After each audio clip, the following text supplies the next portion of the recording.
Occupational therapy is founded on the principle that occupations are the foundation of living a life of fulfillment. The theory is that we participate in occupations in order to influence our health and well-being. But this begs the question, what are occupations? Let's get into it.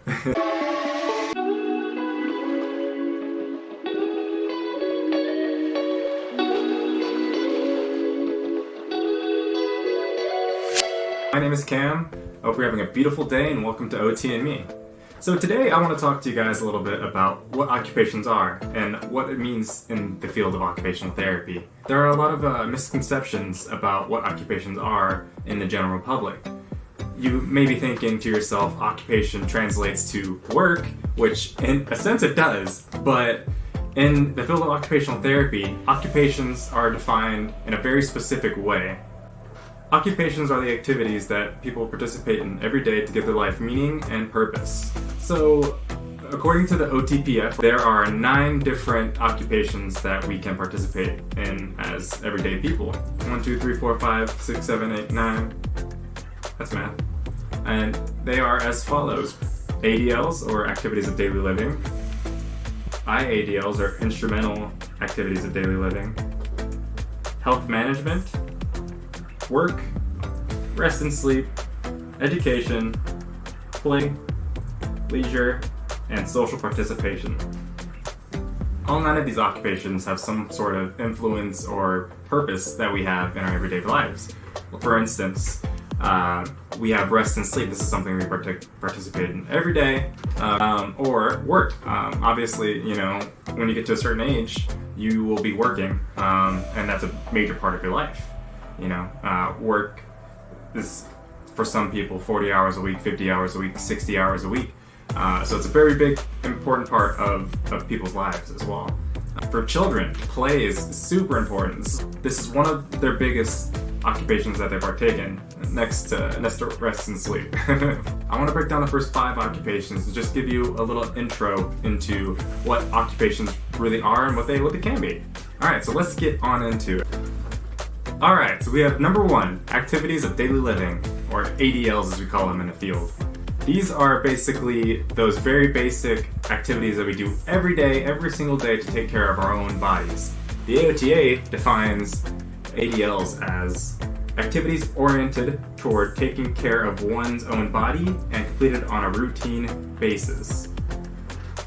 So ADLs, these things include things such as toileting, showering, eating, bathing. Like, if you think of your general day-to-day, make your general morning day routine, you are going to be participating in a number of ADLs. You're going to be brushing your teeth, you're going to be taking a shower, toileting, you're going to be getting dressed. So when you're thinking of these ADLs, you can kind of think of those ADLs as those things that you literally have to do every day before heading out the door from your house. Of course, you can go ahead and skip some of these things, but let's be real, you're not going to skip them. So, number 2, we have instrumental activities of daily living. So these are things that are going to be more focused on activities that are done outside of yourself. So projecting out onto your environment. OTPF 4 refers to this as activities to support daily life within the home or community. To me, these IADLs are kind of more focused on dealing with your outer environment, right? So you have things such as home management. So this includes cleaning, doing your dishes, washing your laundry, all of the above. You also have financial management. This is another big part of how we are able to live within our community, right? So we need to be able to manage our finances, balance checkbooks, if anybody uses checkbooks anymore. Be able to understand that we need savings accounts and all of the above. IADLs also include driving and community mobility, so your ability to get at the wheel and drive to work or wherever you're going, or take the bus, being able to navigate those systems, right? Other IADLs include taking care of children or child rearing, going shopping, fun one. Who doesn't love to shop, right? Alright, moving to section 3 of our occupations list, and that is health management. So health management is the newest addition to the OTPF 4. It really focuses on our ability to participate in health and wellness and maintain our own health and well-being. OTPF4, they define health management as activities related to developing, managing, and maintaining health and wellness routines, including self-management with the goal of improving or maintaining health to support participation in other occupations. So when you hear that descriptor, it kind of sounds a little supplementary to the rest of your participation in your other occupations like ADLs or IADLs, as we just mentioned.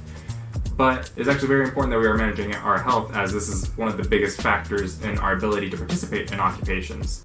So some sub-occupations that are in this category are things such as medication management, being able to read prescription labels and be able to take your medications on time and at an appropriate dosage.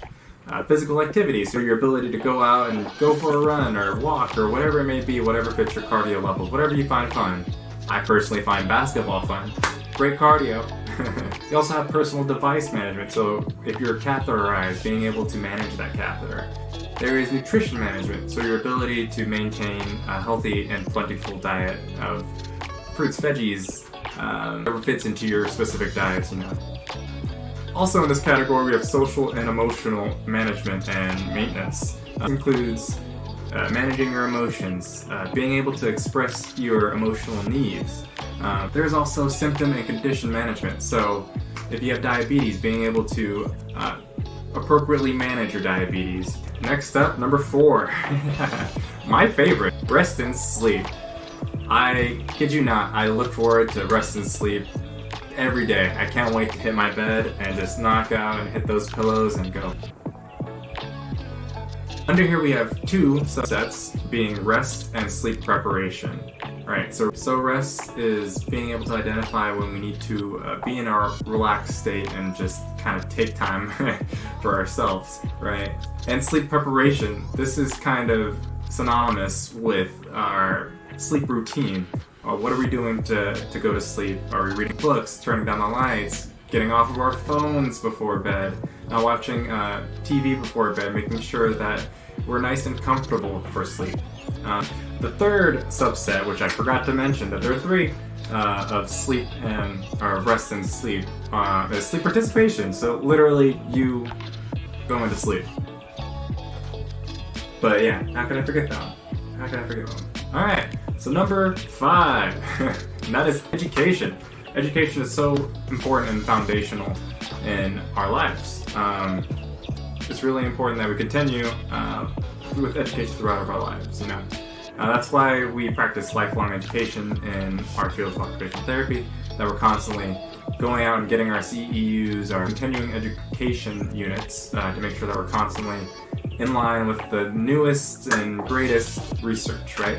So in the OTPF4, they define education as activities needed for learning and participating in the educational environment.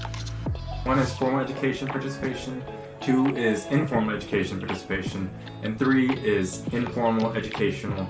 So formal education is what we imagine it to be, being school or participation in math, reading, science, all of the like, the things that we had to go through for our entire life. Alright, so that's the first 5 areas of occupation that we're going over today. Next time we're going to go over the last 4 and just kind of break it down for you. I hope you had fun today. I hope you learned something. Yeah. Take care, y'all. Wishing you wellness through occupation.